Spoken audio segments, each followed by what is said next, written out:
Support for this podcast is provided by the American Bar Association Tax Section. Are you looking to make valuable connections with government officials, academics, and tax professionals? ABA Tax Section membership provides you with opportunities year-round to engage and network in your area of practice.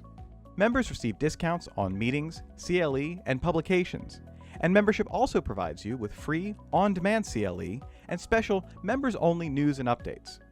Discover how membership can benefit you and join at ambar.org/taxnotes. That's ambar.org/taxnotes. Welcome to Tax Notes Talk, a podcast from Tax Notes, the leading source of tax news, information, and analysis. Welcome to the podcast. I'm David Stewart, Editor-in-Chief of Tax Notes Today International. This week, celebrating 200 episodes. Yes, this is our 200th episode.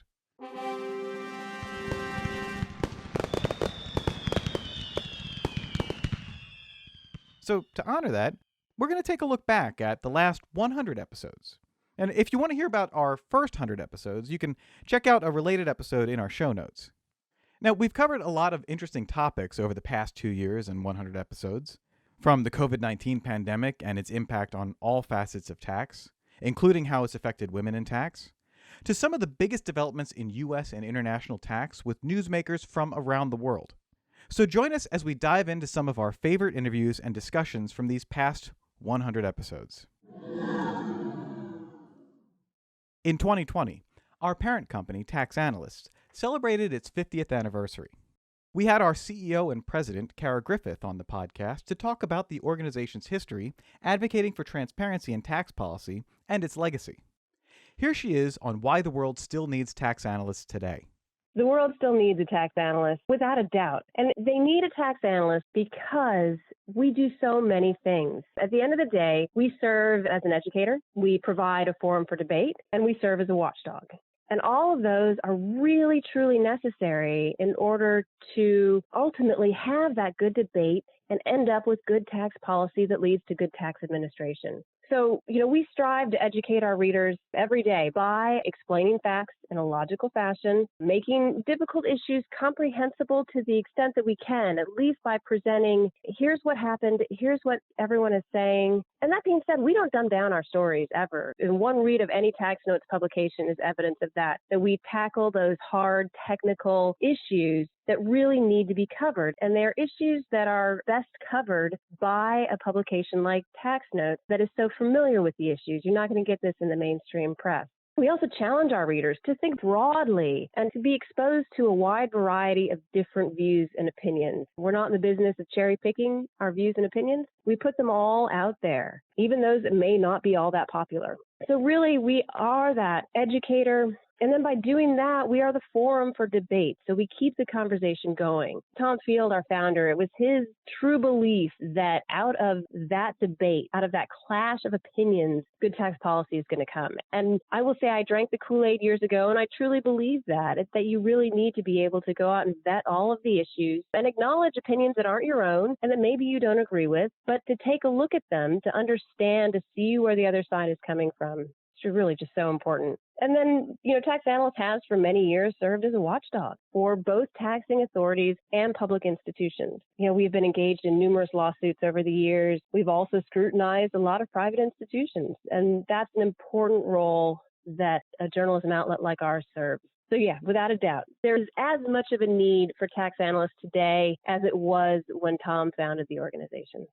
Like the rest of the world, news of the COVID-19 pandemic dominated our discussions here on the podcast. Over the past 100 episodes, we talked with newsmakers, practitioners, and others in the tax community about how the coronavirus was affecting all facets of life and the tax implications. In early 2020, we chatted with a professor in lockdown in Shanghai about the pandemic's initial impact on China and the role of tax. Later, we talked to experts in the States about the U.S. legislative response, including Nicole Kading, formerly of the National Taxpayers Union Foundation, about the CARES Act. Here she is talking about whether that $2 trillion package was stimulus or relief. What the CARES Act was all about was about economic relief. It was based on this idea that for the next several weeks, perhaps next several months, we have told businesses to shut their doors, except for a few favorite industries like groceries and banks. Everyone else is at home. And we needed them to do that to control the public health response to the virus. But that means that those businesses are taking a hit to revenue. And every day in the newspapers, we're seeing more and more examples of that. So what the CARES Act was about was not trying to boost aggregate demand. It was about trying to put a floor underneath people and to make sure that businesses can stay afloat and so that they don't have to lay off as many people as they are. And that we can then help affected individuals that are laid off meet their obligations. We want them to be able to pay their rent and their mortgage, and we want them to be able to buy groceries. But we know that they're not going to go out and book a vacation right now. And we know that businesses largely aren't going to be expanding operations. So this bill is about economic relief. We are not trying to grow the economy with this. We're just trying to prevent it from backsliding even further. Nearly a year later, in 2021, U.S. lawmakers passed another COVID-19 relief package. The American Rescue Plan Act contained a number of tax provisions, including the popular Advanced Child Tax Credit. Before it passed, we spoke with Rebecca Thompson of the Washington, D.C. nonprofit Prosperity Now about why the credit is so important to low-income families. The expansions of the child tax credit are definitely beneficial to support families with children. I don't think it'll be enough, just because the wealth gap is so wide and it's so large. And this is just one step in the process, that there are many other things and many other policies that we would actually like to see enacted to support the whole family. And so it is a step in the right direction. It's not quite enough. I am a single mother of 4 sons. And so I'm also, very excited about the possibility of an expanded child tax credit. I will say that one of the good things that has come out, but it's also, raised a concern and an issue, is that what we're finding is that low and moderate income filers, especially people of color, are paying attention. They're watching, and they are, they have a heightened level of awareness around what's happening with the COVID-19 relief package. For instance, one of our partners in New Jersey commented a couple of weeks ago that, as their sites were opening, they already had tax filers coming in. They were reviewing a return with a client, and she looked over the numbers and she says, well, what happened to my $3,000? Where is my $3,000 child tax credit that I was promised that was in the COVID-19 relief package? And so people are aware of what's in the package. They understand how it can benefit them. They're looking for it right now, just because they don't have a full understanding of the legislative process. And just because, it's in the relief package that the president proposed doesn't make it a done deal. Support for this podcast is provided by the University of California Irvine School of Law Graduate Tax Program. Ranked number 1 on the West Coast and number 5 nationwide, this innovative program prepares students to practice tax law at the highest level in the U.S. and abroad. Featuring a low student-to-faculty ratio, cutting-edge technology instruction, and dedicated career support, UCI's graduate tax program helps prepare students for a future in tax law.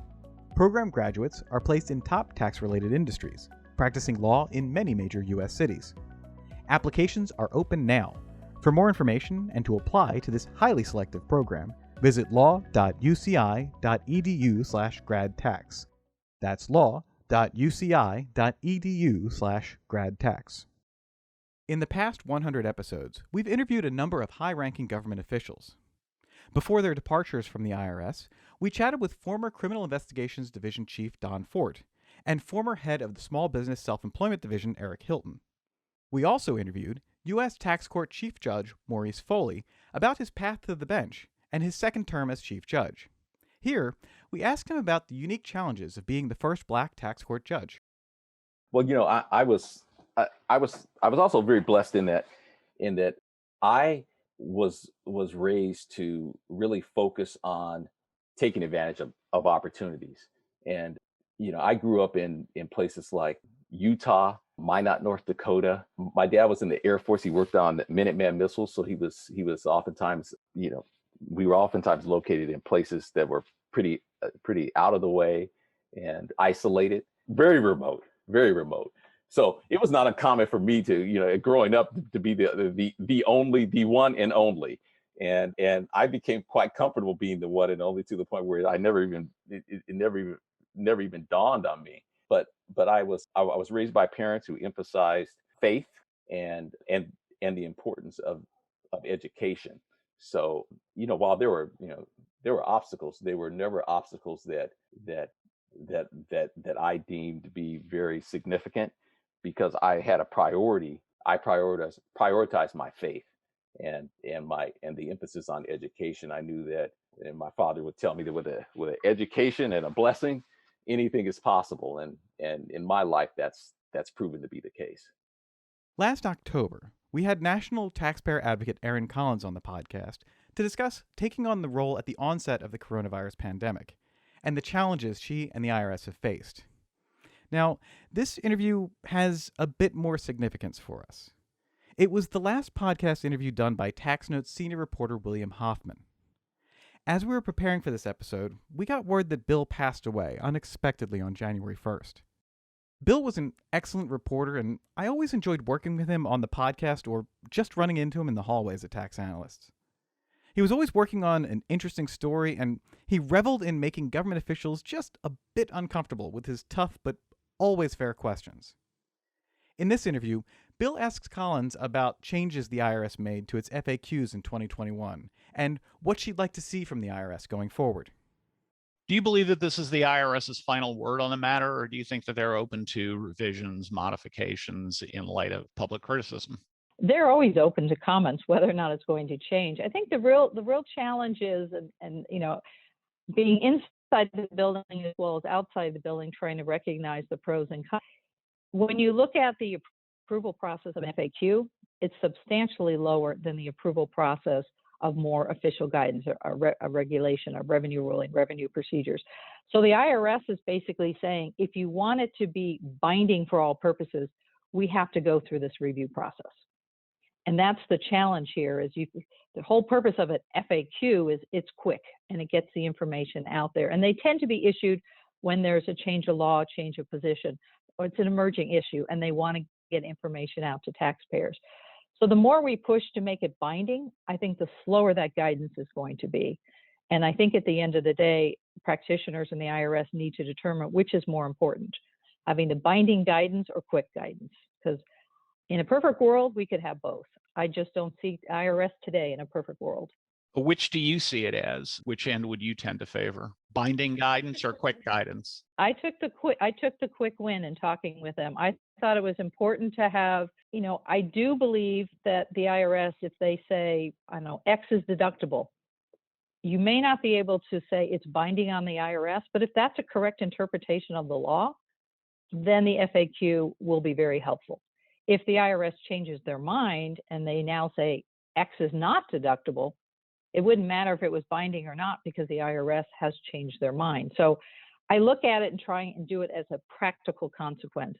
If we were to look at the legal niceties and dance on the head of a pin, absolutely, I would like to have it so it's binding on the IRS. Over the past 100 episodes on this podcast, we've covered some pretty big news in the international tax world: the development and final agreement on new global corporate tax rules. We had TaxNote's chief correspondent Stephanie Sung Johnston on the podcast many, many times to discuss the OECD Inclusive Framework's two-pillar reform plan. Most recently, she discussed lingering questions and reactions to the final agreement. I think reactions kind of fall into two camps. One, hey, thank God we have some certainty finally. There are some major blanks that have been filled, but, at the same time, there are a lot of outstanding issues that need to be addressed. Developing countries, it was interesting to actually cover this story because, as you followed the negotiations, you find that developing countries, even within the inclusive framework, even within the G20, were raising concerns about whether this deal will actually help developing countries. I covered an event where the finance minister of Argentina, who is a member of G20, said, this deal is a bad deal, but what's worse is nothing. So we have to sign up to this. He actually acknowledged, this is not what we want, but we're signing up anyway, which, kind of makes you wonder how strong this agreement really is, how solid it is among developing countries. So, of course, you've heard civil society really criticize this deal, that it doesn't do enough to help developing countries. It's asking too much of them. They're asking too much to give up in exchange for too little. So there's that voice in the debate. Companies, I think, are just happy that there is some certainty going forward about what these new rules might look like. So far, I've seen, a lot of statements from business in that regard. I think a lot of tech companies are still worried about what the rollback and standstill provisions are under Pillar 2 regarding digital services taxes. Another concern is that what's going to happen with the US, on Pillar 2 and Pillar 1. Will the US be able to push legislation to implement Pillars 1 and 2 through Congress? It's an open question now that, will the US be able to make good on its promises that it can deliver on implementing Pillars 1 and 2? Because as everyone knows, the US is pretty important to have on board to ensure the effective implementation of both pillars.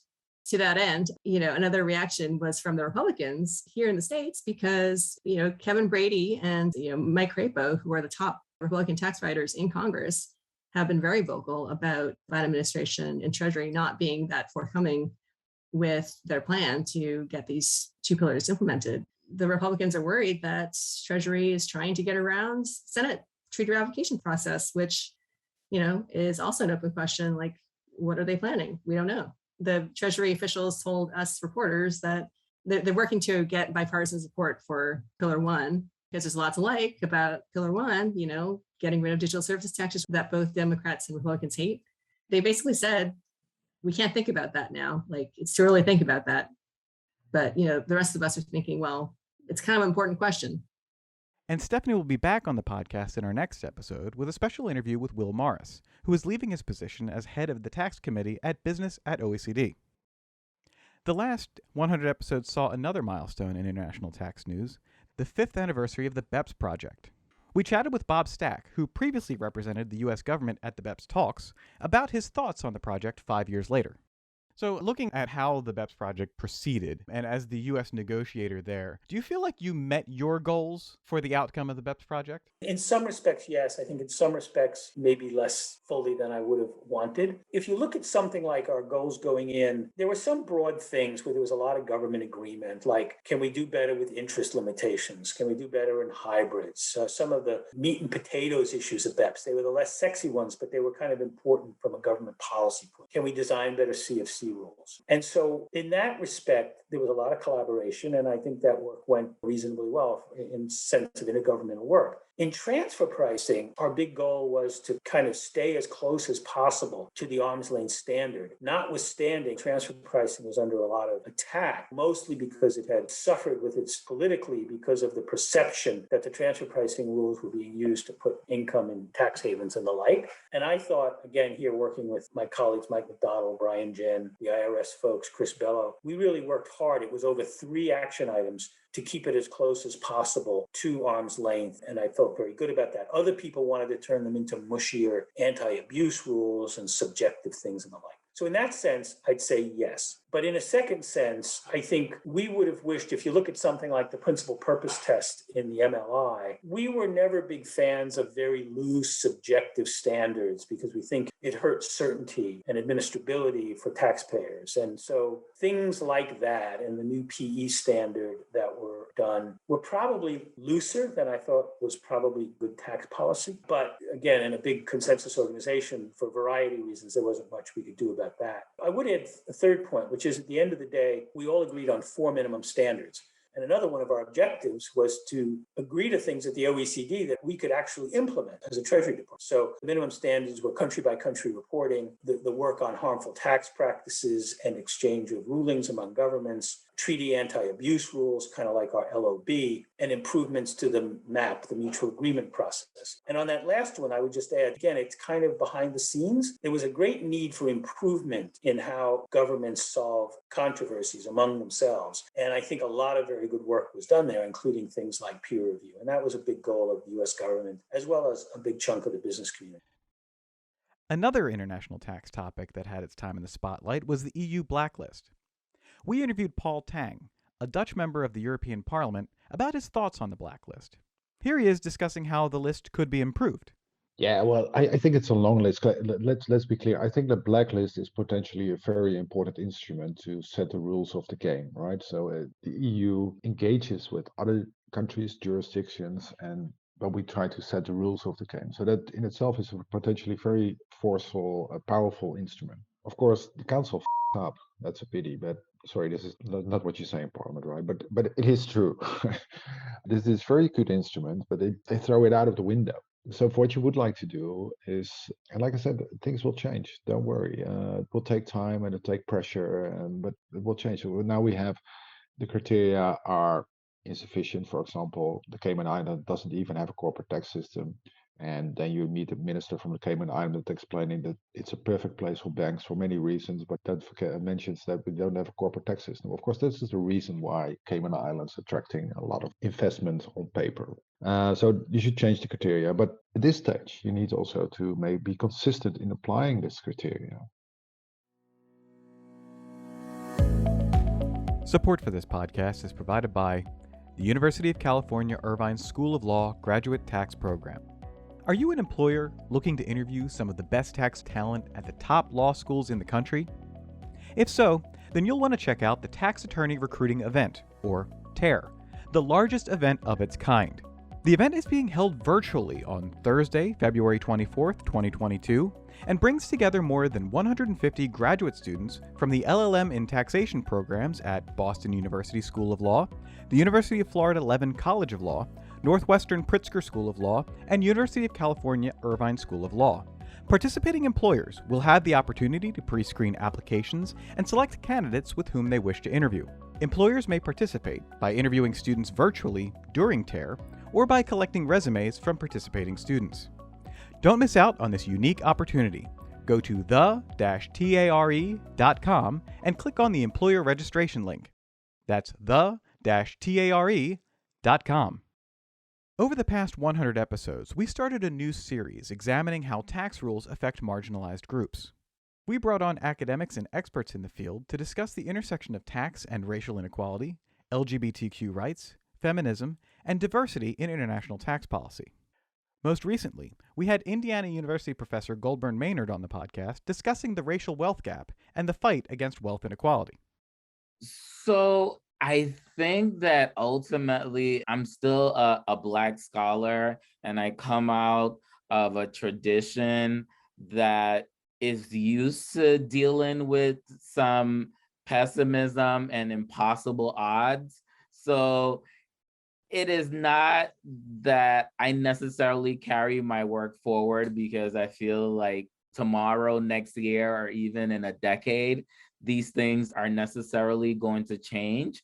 I just try to make a contribution and hope that other people will pick up some of this work and some of the work will happen later. So in terms of ways forward, I don't think by any means everything is lost, right? There are many policy making levers. And so, for example, the executive is still very much committed to trying to do some things on their end in terms of changing rules, changing the ways that they sign contracts, et cetera, to ensure that there is more racial equity. And so I don't think, yes, the courts very much are standing in the way, and yes, 60 votes in Congress stand in the way, and yes, there are many voting shenanigans happening right now that are bothersome.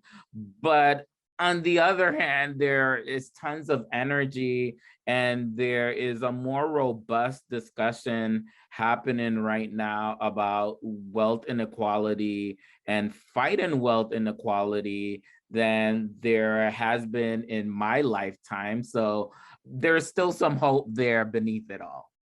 In addition to the serious topics we covered on the podcast in these last 100 episodes, we also had a bit of fun. We talked with Duke law professor Larry Zelnick about his findings from watching dozens of hours of tax-related sitcom episodes, and that there's actually a historical lesson tied in there. Well, the really interesting historical accident, Dave, is that the income tax became a mass tax that applied to most of the population only in World War II. It had existed, of course, since 1913, but between 1913 and the early 1940s, usually it applied to only about the 5 or 10% of the population, which made it maybe not that good a topic for pop culture. Sitcoms emerged on radio in the very late 1930s. I think usually the first sitcom show is The Eldridge Family, which debuted in 1939. And so So within just a very, very few years, you had the income tax emerging as a mass tax and sitcoms emerging at almost exactly the same time. And from that very beginning, the sitcoms have provided commentary on the income tax. So we have a perfect chronological match between these two phenomena, and it's made for some really interesting sitcom episodes. Now, as a big fan of weird tax facts, I especially enjoyed our episode with Stephanie Sung Johnston, highlighting some of the strangest ones we've collected over the years. Here's one of my favorites.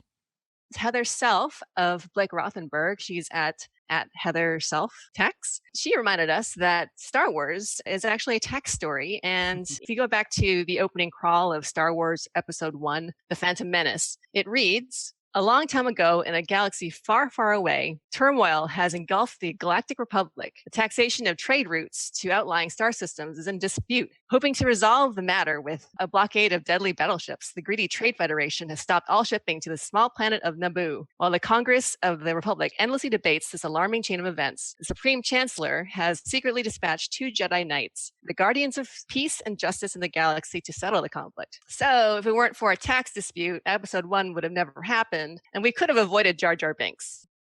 And in case you're curious, knowing a lot of weird tax facts doesn't always mean that you're going to be good at tax trivia, as we discovered during one of our episodes. Here's one of the trivia questions I like most. What invention was created by an IRS Service Center employee in 1961 and is still used today to sort millions of paper tax return forms? Is it A, the spaghetti sorter, B, the octopus organizer, C, the Freeman filer, D, the tingle table, or E, Arthur Anderson shredder? Now, you'll actually have to listen to the episode to find out the answer, and it's worth it. So that's our look back at our last 100 episodes. I want to thank all of the reporters and guests who have made this possible, and thank you for listening. We've had a great time making these 200 episodes, and we hope that you'll be with us for the next 100. And now, coming attractions. Each week we highlight new and interesting commentary in our magazines. Joining me now is Acquisitions and Engagement Editor-in-Chief Paige Jones. Paige, what will you have for us? Thanks, Dave. In Tax Notes Federal, Karen Burke examines the transfers of zero basis intangibles to a partnership. Lee Zimmett considers how the Section 7874 anti-inversion rules apply in a debt restructuring. In Tax Notes State, several practitioners from Deloitte look at the new normal of remote work and its impact on state filing obligations. Christopher McLaughlin focuses on the legal and tax landscapes of sports gambling. In Tax Notes International, Allison Christians argues that international tax cooperation would benefit from a randomized and more equitable leadership structure. Neil Pereira explores Australia's development of its tax and transfer pricing regimes. In Featured Analysis, Roxanne Bland examines the technological changes that have thrown state tax laws and regulations into disarray. On the opinions page, Nana Amasarfo writes about the return of Superfund excise taxes on dozens of chemicals and hazardous substances. And now, for a closer look at what's new and noteworthy in our magazines, here's Tax Notes Executive Editor for Commentary, Jasper Smith. Thank you, Paige. I'm here with Andrew Hughes, an economist who specializes in transfer pricing, valuation, and risk management based in Brussels. Andrew, welcome back to the podcast. Hi, Jasper. Thanks so much for having me back. It's a pleasure to be here. So we had you on about a year ago now to give us a preview of what at that time was your new transfer pricing benchmark series. Could you give us an update on how that series has been going? Yeah, Jasper. So we're about a year into the series. We've come full circle already, where we've published smaller benchmarking summaries in Tax Notes International. But since then, we've actually expanded the idea this year to not only publish those smaller benchmarks, but also to publish full-length North American transfer pricing benchmarks that practitioners and researchers could use for transfer pricing analyses.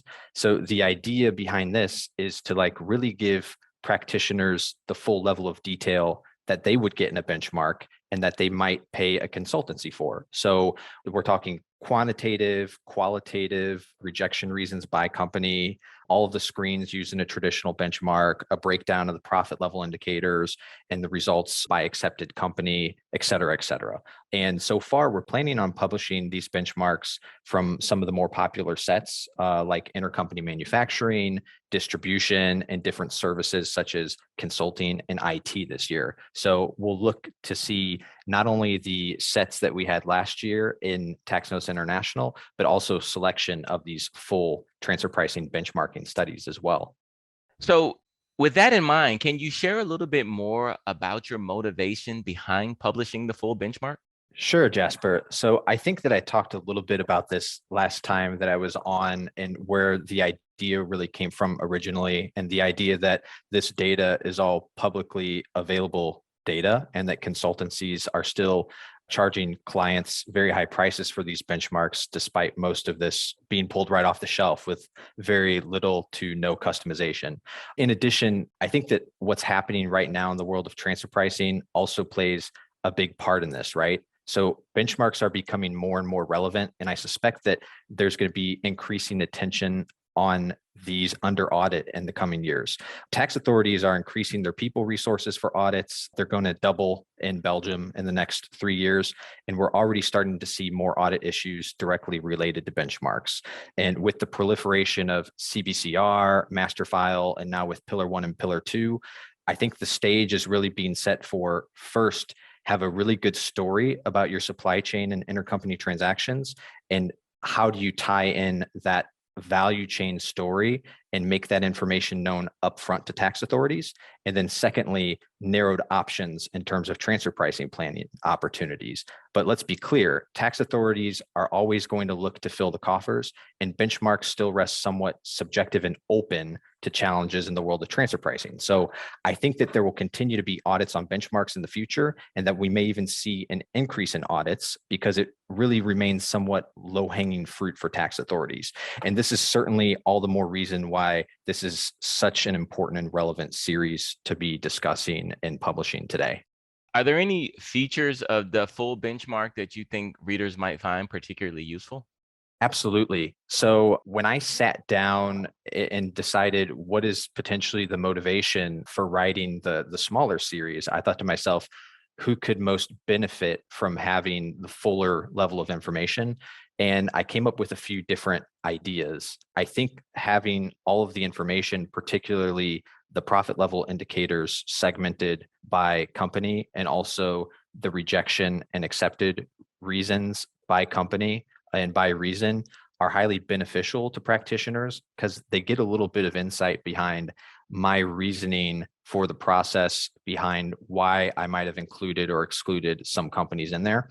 And I think using these full benchmarks as a reference point with that in mind will greatly benefit practitioners who might be looking at these full benchmarks as a starting point in their own benchmarking analyses.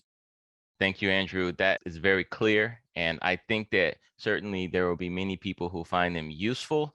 And as I know, because we've discussed it, you're certainly open to feedback on how we can make them more useful. So before we let you go, where might listeners be able to contact you online?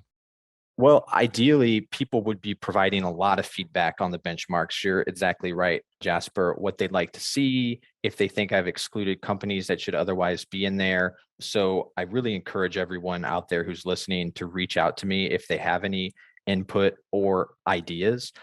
Really, the whole idea behind this project is to open source benchmarking content and to make that more accessible to the public. So I really need like that level of public side of the input. So if anyone would like to see a different cut or breakdown of the data, customized benchmarking, or anything like that, please don't hesitate to reach out. You can send me an email at tpbenchmarks@gmail.com. So that's TP as in transfer pricing benchmarks @gmail.com. And also I use Twitter mostly to follow up on transfer pricing and tax topics, but I'll also be using that to share these benchmarks and gather feedback. So feel free to tweet me at TP benchmarks. Perfect. And it's always a pleasure speaking with you, Andrew. Again, thank you for taking the time out today. And for listeners, you can find Andrew's series at taxnotes.com.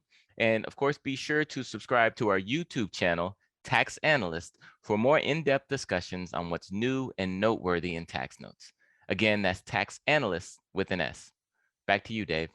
That's it for this week. You can follow me online at TaxStew, that's STEW, and be sure to follow at Tax Notes for all things tax. If you have any comments, questions, or suggestions for a future episode, you can email us at podcast@taxanalyst.org. And as always, if you like what we're doing here, please leave a rating or review wherever you download this podcast. We'll be back next week with another episode of Tax Notes Talk. Tax Notes Talk is a production of Tax Notes. You can learn more about us by visiting www.taxnotes.com/podcast. When major media wants the straight story, they turn to Tax Notes. Thank you for listening, and join us again for another edition of Tax Notes Talk. Want more like this? Subscribe for more tax videos. Special thanks to our executive producers Jasper Smith and Paige Jones, showrunner and audio engineer Jordan Parrish, and guest relations coordinator Christa Goad.